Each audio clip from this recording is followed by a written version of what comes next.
Exercise 3.3 है।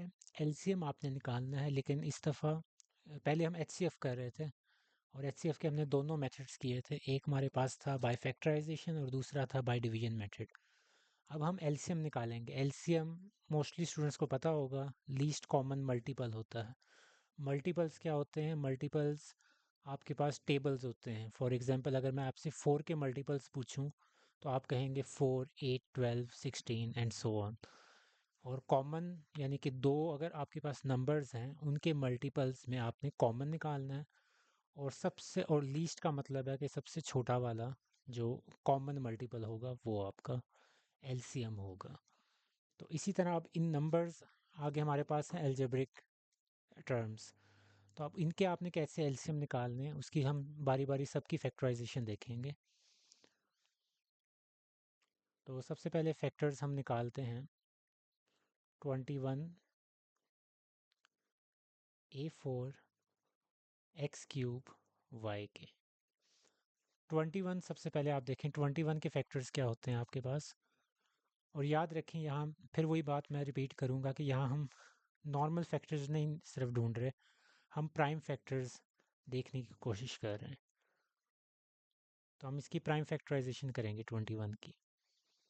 3 से हुआ 7 आया, फिर 7 से किया 1, यानी कि 3 और 7 आपके पास फैक्टर्स आ रहे हैं, क्योंकि ये प्राइम फैक्टराइजेशन बड़ी ज़रूरी है। तो 3 मल्टीप्लाई बाय 7। A4 है, यानी कि आपने A को 4 दफ़ा लिखना है।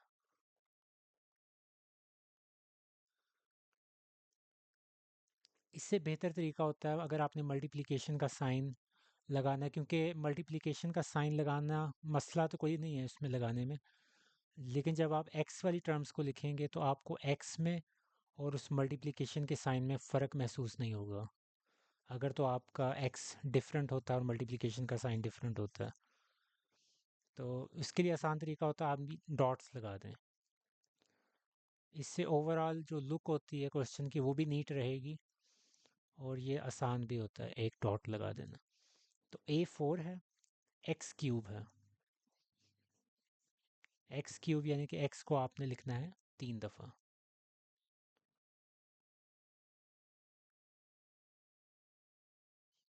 और वाई सिंगल टाइम है तो आप इसको लिख देंगे यहाँ। इसी तरह आप नेक्स्ट टर्म आपके पास है, तो फैक्टर्स ऑफ 35।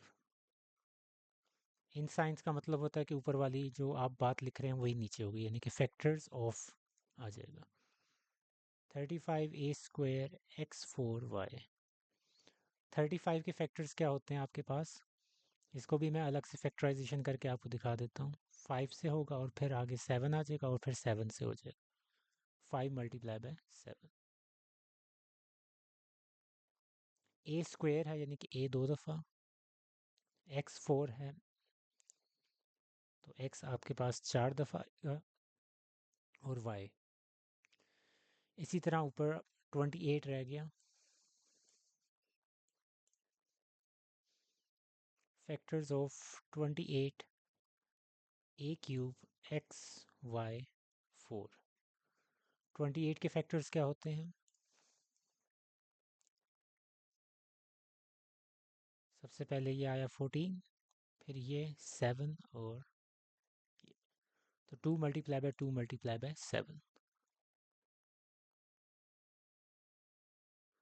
A³ 3 दफ़ा A लिखा, x 1 दफ़ा और y4 है तो y आपके पास 4 दफ़ा।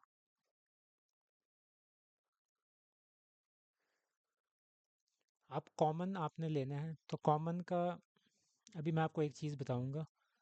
अभी सबसे पहले आपने अगर आपके पास 3 टर्म्स है, अब यहाँ हम 3 टर्म्स की बात कर रहे हैं, पहली, दूसरी, तीसरी। तो सबसे पहले आपने 3 टर्म्स के अंदर कॉमन ढूंढना है।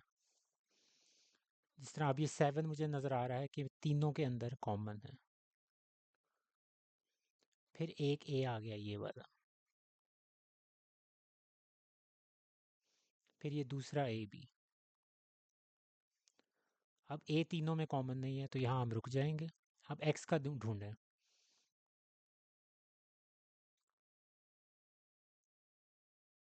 तीनों में बाकी और नहीं है। और इसी तरह वाई भी, ये आ गया तीनों के अंदर। अब अगर ये एच सी एफ होता ना, तो हमने यहीं रुक जाना था और यही कॉमन होना था। लेकिन एलसीएम का और एच सी एफ का यही फ़र्क होता है कि एलसीएम के अंदर जो अभी हम कर रहे हैं, इसके अंदर हमने दो अगर भी कॉमन आ रहे हैं ना, किसी दो टर्म्स के अंदर भी आपके एलिमेंट्स कॉमन आ रहे हैं, तो आप उसको भी काउंट करेंगे। फॉर एग्जांपल, अब यहाँ देखें, ए इधर और इधर आ रहा है, तो आप इसको भी शामिल करेंगे। फिर एक्स, ये भी कॉमन है, इन दो में आ रहा है, ये भी कॉमन हो।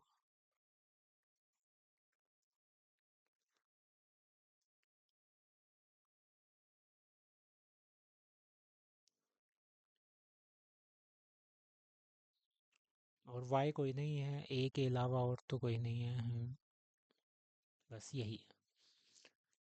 और एक चीज़ जो मैंने एच सी एफ के दौरान भी बताई थी कि इस तरह कभी भी गलती से भी इस तरह कॉमन नहीं लिया जा सकता, क्योंकि ये आपके पास विद इन द टर्म चीज़ आ रही है। 2 × 2 ये इस टर्म का हिस्सा है। आप इसमें और इसमें कॉमन ढूंढेंगे, इसके अंदर, इसके अंदर, इसके अंदर या इसके अंदर, उसी टर्म के अंदर कॉमन नहीं ढूंढ सकते कि ये 3 y आ रहे हैं तो इसके सर्कल कर दिया, ऐसे नहीं होगा। सर्कल हमेशा आपके पास डायगोनल वगैरह या स्ट्रेट इस तरह होगा, विद इन द टर्म्स होगा, अक्रॉस द टर्म सॉरी, एक ही टर्म के विद इन नहीं होगा। अब यहाँ से हम दो चीज़ें, एच सी एफ में क्या होता था कि एक कॉमन आ जाती थी चीज़, आप उसको सीधा सीधा कॉमन कह देते थे। तो यहाँ इसके अंदर दो चीज़ें होती हैं एलसीएम के अंदर, एक होता है आपके पास कॉमन चीज़ें, तो प्रोडक्ट यानी कि मल्टीप्लिकेशन करनी है आपने कॉमन फैक्टर्स की।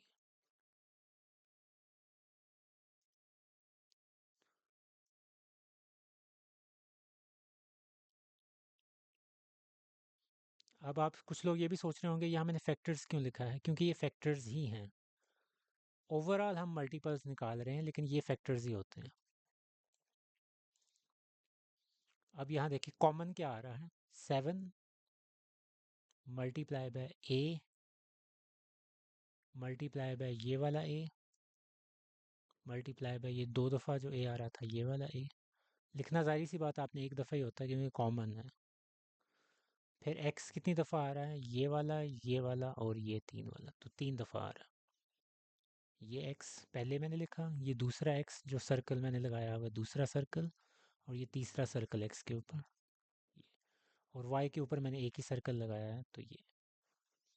तो इनको आप मल्टीप्लाई कर दें, तो 3 दफ़ा ए आ रहा है तो ए क्यूब, एक्स भी 3 दफ़ा आ रहा है तो एक्स बी क्यूब, और वाई सिंगल। तो ये आपके पास प्रोडक्ट आ गया कॉमन फैक्टर्स का। एच सी एफ में क्या होता था, यहीं तक आपका आंसर आ जाता था, लेकिन यहाँ आपने एलसीएम निकाल रहे हैं तो इसके अंदर एक एक्स्ट्रा चीज़ होती है कि product of non common factors, कि जो सर्कल में आप नहीं शामिल कर सके, जो रह गए हैं, कॉमन नहीं थे, वो कौन से हैं। तो जितने भी रह जाएंगे वो सारे आपने लिखने हैं। जिस तरह 3 5 2 दफ़ा 2, तो स्टार्ट करते हैं 2 × 2 × 3 × 5, ये एक्स रह गया बीच में, यहाँ ए रह गया, तो multiply by a multiply by x, और 3 ये वाई जो है ये रह गए, y multiply by y multiply by y. तो अब आप यहाँ इनको मल्टीप्लाई कर दें, 2 2 ज़ार 4, 4 3 ज़ार 12, 12 5 ज़ार 60, ए एक्स और 3 दफ़ा वाई है, तो वाई क्यूब। ये अभी भी आंसर आपका नहीं आया। अब आपने एलसीएम निकालना है। एलसीएम का सिंपल सा फॉर्मूला होता है कि जो कॉमन फैक्टर्स का प्रोडक्ट आ रहा है उसको आपने मल्टीप्लाई कर देना है नॉन कॉमन फैक्टर्स के प्रोडक्ट के साथ। यानी कि 7 a³ x³ y को आपने 60 ax y³ से मल्टीप्लाई करना।